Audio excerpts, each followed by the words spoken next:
Alright, so boom.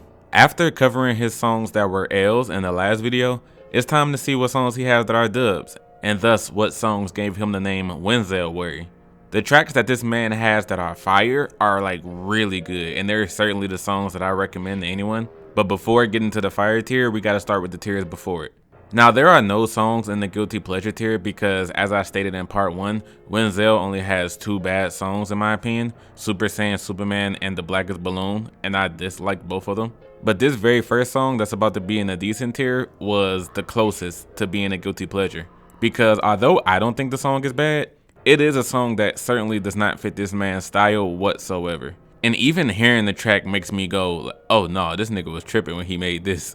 Like, I like the sound of the song, but admittedly, this is one of the weakest songs he's ever made, and for some of you, this may be trash.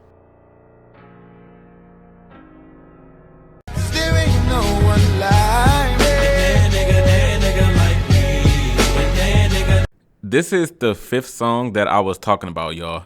In part 1, I mentioned that Denzel admitted that there were 5 songs from his catalog that he would remove from the projects that they were on if he could go back in time. 4 out of those 5 songs I disliked, and I already put them in part 1. Like Me from Nostalgia 64 is the only song out of that bunch that I actually like, but I don't like the verses at all. I enjoy this song for the production and the hook. He said he only put this song on N64 to add variety to the album, so every song wouldn't be of the same style. But no, he was tripping with this one. If you want to hear Denzel talk about how much he wants to make love with a girl and how she loves to moan soft and heavily as he's hitting it from the back, this is the song for you. Like Me has my favorite hook on his whole first album, honestly. This isn't a bad song, but it certainly does not match him. And hearing him make a song like this, it does kind of give that vibe of like, bro, what the what the hell was this for? Carol City, nigga, boy, I'm coming out the Considering the very short length of the track, Zoo is one of those you get what you came for, nothing more and nothing less kind of songs. The whole project of Zoo is Denzel showing love to his Carol City roots and other Miami artists, and Zoo is a basic opener of him talking about his city and repping where he comes from. Welcome to the darker side of Taboo. All I got is vermin and scars.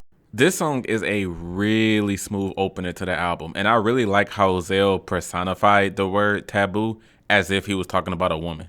But as a lot of y'all know, Zell did come out and say that he was touched when he was a little kid. So a lot of the parts of the song, he's actually talking about himself. The very next song on the album, Black Balloons, one of the first lines is Taboo and I are in the same boat, which further confirms he's talking about himself in this song.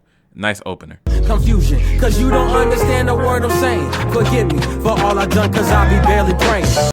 I just got done talking about Zoo and Taboo, which were the opening songs on their albums. And now the Eyez was the closer to this project. And it was alright. What really makes me enjoy this song is mostly the 90s sound and production. It's really smooth for background music. I will definitely give it that. I would have the song on and not want to turn it off, but it's not a go-to track of mine either. Because for me, the Eyez feels like one of those woke rap songs. The references and the imagery that Zell is using in this song, I feel like it was kind of extra. Like he was trying to sound like one of those third eye spiritual journey rappers.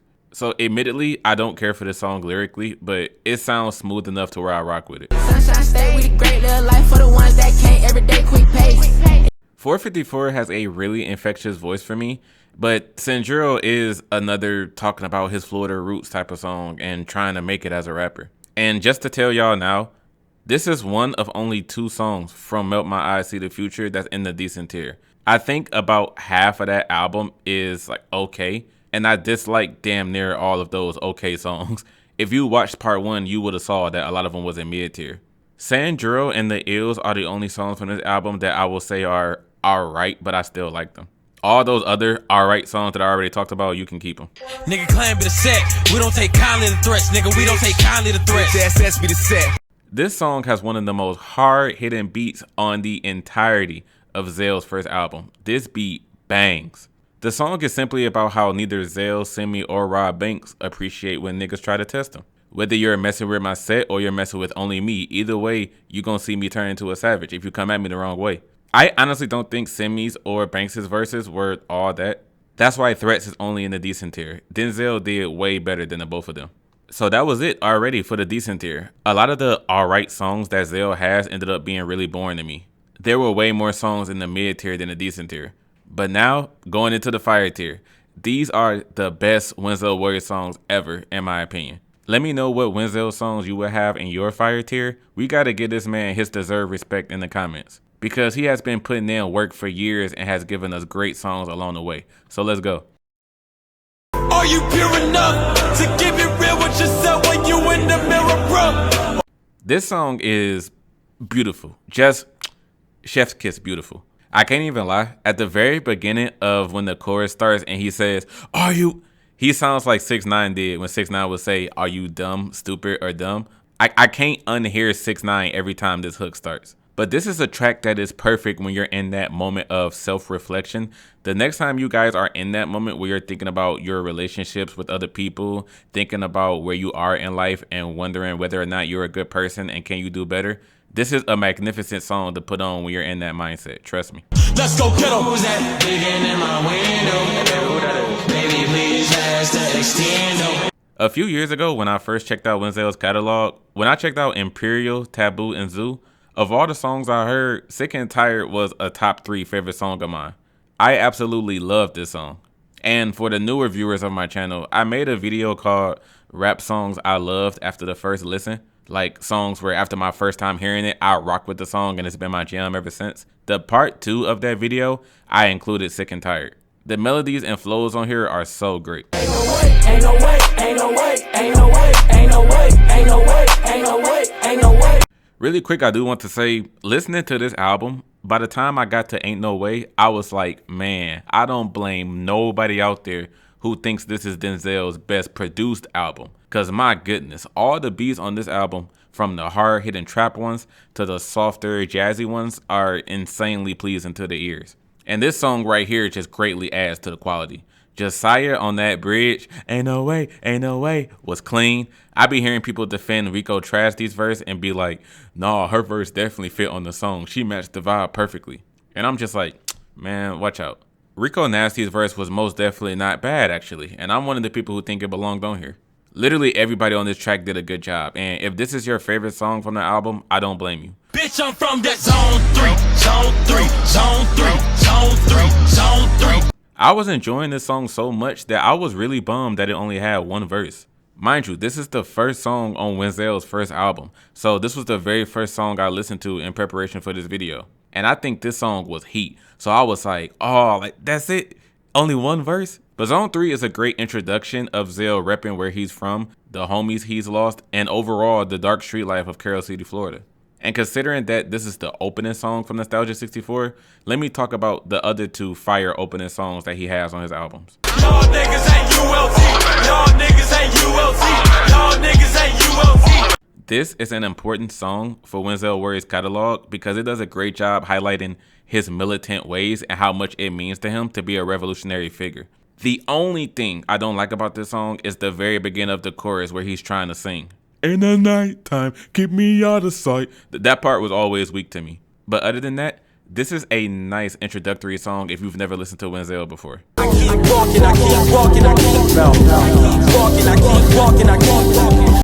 This is hands down the best opening song on any of Wenzel's 5 albums. The song has a beautiful soul production, and to back it up, Zell is being completely aware and honest with his listeners, telling us about the flaws that he knows that he has, and that in order for him to get to a better mind state, he had to be aware of his imperfections. And because he's a rapper, putting them into words is a great form of therapy for him. He preaches this message to everybody. Being aware of your problems and imperfections is step 1 on the road to fixing them. When you hear Melt Session 1, it makes you think like, oh, the rest of this album about to be crazy. Walking with my back to the sun, keep my head to the sky. Me against the world is me, myself, and I. This was an amazing follow-up to Melt Session 1. On top of the beautiful production again, this song makes you feel a different side of him that's never been seen before. Even though he's mentioned his emotions and mental health many times in the past, what makes songs like Melt Session 1 and Walking even better is that he takes accountability for his actions. He admits his own sins and says that he knows that some of the negative feelings he was having was a result of the sinning that he was doing. Some of it is the system working against him, specifically because he's black. But there are some other things where he realizes, like, okay, this is kind of my fault. I was on bullshit years ago. But I'm working on getting better now, and that's what's most important. Marching to nostalgic rock shit. I'm Brock, bitch. Semi-automatic, my blast like Team Rocket. Wait. I was so glad that I found N64 because if y'all remember in the mid-tier, I said that after hearing back-to-back songs like Mystical Virus Part 3 and Widescreen, I was afraid of not rocking with Wenzel and thinking that his style just wasn't for me. But N64 is a song where this style worked in my favor because I think he was able to express his demented character and how crazy he is in a very creative way with a cold delivery to match. My daddy said trust no man but your brothers and never leave your day ones in the gutter. The first single that Wenzel dropped after he finished his Taboo phase, I actually remember vividly when this song came out. People were going like, oh shit, we about to get a new album coming soon. I'm ready for it. Ricky was actually the greatest choice to drop as a single from this project. It's simple enough to where the casual listener can enjoy it, yet he's still holding on to the album's themes by talking about his upbringing based on his mom and dad's teachings. His dad being named Ricky, by the way, that's where the title stems from. That nigga nice, that nigga mean, switch it up, that nigga raw. Honestly, this man sounds like Big Sean on this hook. The way he sounded on that nigga nice, that nigga mean, switch it up. I can hear Sean rapping it. But this song is hard either way. It's a track of Zell speaking on having fake homies, people who turned on him, and him already knowing at his young age that you can't put your life in a lot of people's hands because you're going to be dead if you trust the wrong people. His flow switches on here are insane, and it adds to the hard-hitting beat. Cabby told me we gon' blow like landmines. I don't fuck with Perk, that's the only reason Yams died. I actually do appreciate this song for what it is, as gook is Florida slang for somebody that's different and strange, or to put it bluntly, the lame niggas that come off as weird around everybody else. And this song, Wenzel fully embraces being that type of weirdo outcast, saying like, you damn right I'm a gook. This song actually grew on me though, because when I first heard this album, I wasn't fond of the flow that much. I felt like he was just rambling. I still feel like that a little bit, but the song is entertaining enough to make up for it. I did not fuck with the perks, I barely fuck with the earth. On me, industry niggas the worst, acting like they from the dirt. Now this song is what I feel the Blackest Balloon should have been, because he touched on drug use in that track, saying that after we lost rappers like Lil Peep, you would think that that would be a wake-up call to these other artists, but they still do it. And on the song Perks, he doubles down on that, saying that that's why he's not going to indulge in drug use. He's not going to turn into an industry nigga who just makes music for everybody else instead of being his true self. He also spent this track attacking new rappers who only care about making lit hype music with no substance. Hearing him say all of these things with the hyper delivery really made me like this song. Niggas, gangsters, killers, and scammers. We was out dodging bullets and cameras. When you broke, niggas won't throw slander. This entire song, from the Darko production to the voice that Wenzel uses and his flows, this song sounds like a track that Lil Baby or Gunna would make. That's all I can think of when I hear this song. It's like, damn, he sounds like Gunna in them. The crazy part is, though, he pulled off sounding like them flawlessly. Instead of it being distracting, like, damn, this nigga trying to rap like Lil Baby. What the fuck is this? X-Wing ended up being a dog-ass song that shows Zell's versatility with his sound. In a place where we could hardly survive and barely could thrive. My only focus staying alive like zombies revive. One thing I do greatly appreciate about Zada'ichi is that it sounds like an anime theme song, and that's dope to me. The song gets major props just off that. Being able to rap over a beat like this and do a good job is not something that many people can do. But I will admit, I don't be in the mood to hear this hook all the time. The distorted, staticky sound that Slow Tie has on the hook, it takes me out of it. And I would be lying to y'all if I told y'all that I don't skip the hook a lot of the times when I play this song back. It doesn't ruin the whole song for me though. The topic of Zell being a revolutionary figure for African Americans to not be defeated by the system, using Zada'ichi as a reference for that was perfect, so the verses make up for it. Catch me on the Xena, catch me on the Xena. I'm actually not surprised at all that this song has the production that it does. Considering it has Joey Badass on the track, of course it's gonna have that old school 90s boom bap feel. Fortunately, Wenzel and Joey blessed this production, and this is one of the best collab songs he has, where it's just him and another rapper spitting fire verses. I really loved his voice on here. It sounded kind of quirky a bit, like, boy, you know damn well you don't sound like this, but it works in the track's favor. Talking about everything from the COVID-19 pandemic to the George Floyd, damn, 2020 was an absolute horrible year. But he even says that he thinks the music industry is colorist too. This song is packed, and Denzel sings and raps about how literally any day can be your last, so you gotta enjoy every day while you're still here. Don't let me down. Now, Billie Eilish is actually the person that's singing on the hook, but she isn't credited as a feature on the song. So even though the song officially says Wenzel Worry featuring JID, Billie is clearly on here as well. But speaking of JID, I have to give this man his flowers because his verse was insane. It picked up as it was going on because I couldn't stand that, look, okay, baby, I'm a fool because I thought you was there at the very beginning. And hey, hot take here. The third verse on this song is not good at all to me. I found out that Denzel rewrote the third verse to this song after he heard what JID sent him, and he said himself, like, oh, JID going crazy, I'm gonna have to touch up this verse a little bit. And I think him changing it to match JID's style ruined it. This song is perfectly fine with Zell's first verse, JID's verse, and then the chorus. And although I'm still calling the whole song fire, the final like 50 seconds of this track is a whole miss to me. I be on my own, don't be announcing shit. The chopper make beautiful music play around. I'm not even going to begin to lie here. Denzel got completely washed on this damn song. I love that T-Pain had a verse too and he wasn't on the hook, because admittedly, Denzel's verse was super basic, talking about being down bad, having no money and whatnot. But Pain came in with his signature 2000 sound, and he made this track way better than what it would have been if he didn't have a verse. The repetition he was doing at the end of his lines were my favorite parts. Yeah, how do you not remember how it was then, now all of a sudden I got new cousins, Ken. His whole verse is my jam. And T-Pain in general skyrocketed this song to fire tier, no question. Dress to the top, gold in my mouth, wooded. Hoes by the flock, no, let me stop wooded. This is one of the best produced Wenzel Worry songs ever. Fnatic and Zach, Mickey the Grandfo, and Charlie Heat went crazy on this. I don't think it's unpopular to say that Kitty Mars' verse on here was kind of weak. It's not as to where it ruins the song. Like, the track is still very appealing to hear. There's a live performance version of this song by Vivo that completely removes Kiddo's verse because he wasn't there to perform it, obviously. But that version without Kiddo's verse is way more satisfactory than the regular version. Tomorrow's not promised, but the time is real close. This is the second best closing song that Denzel ever had on one of his albums. This is better than the Eyez, PAT, and Black Metal Terrors. But I'm gonna be honest, I don't like the hook for this song. I don't. It really kills the heat that Denzel had for his verses.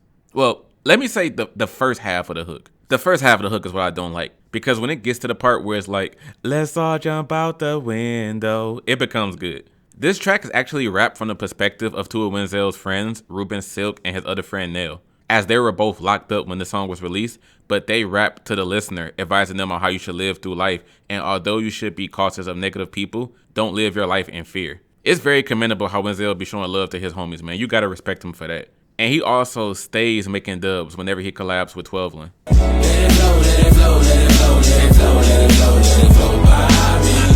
Admittedly, I don't like Goldling's verse on this song. I really don't. This song is amazing thanks to Zell himself, 12 and the production. But it is amazing to hear Zell say he was being as open as he could with his emotions on this album. Every dark thought he had, from sadness to anger, all the suicidal thoughts he had too, he translated them to lyrics for other people who may be going through the same thing. This is easily one of his best songs ever.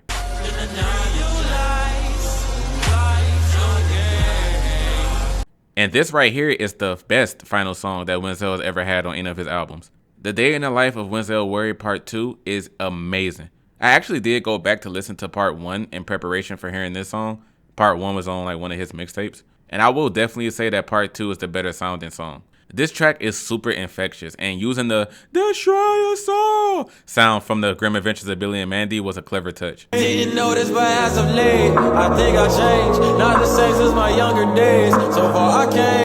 This was the very first song that I ever really found from Denzel Worry. I've heard the ultimate meme like many a times. I am the one, don't weigh a ton, you know. But This Life was the first song I found by him that I listened to in full, and I've been rocking with it ever since.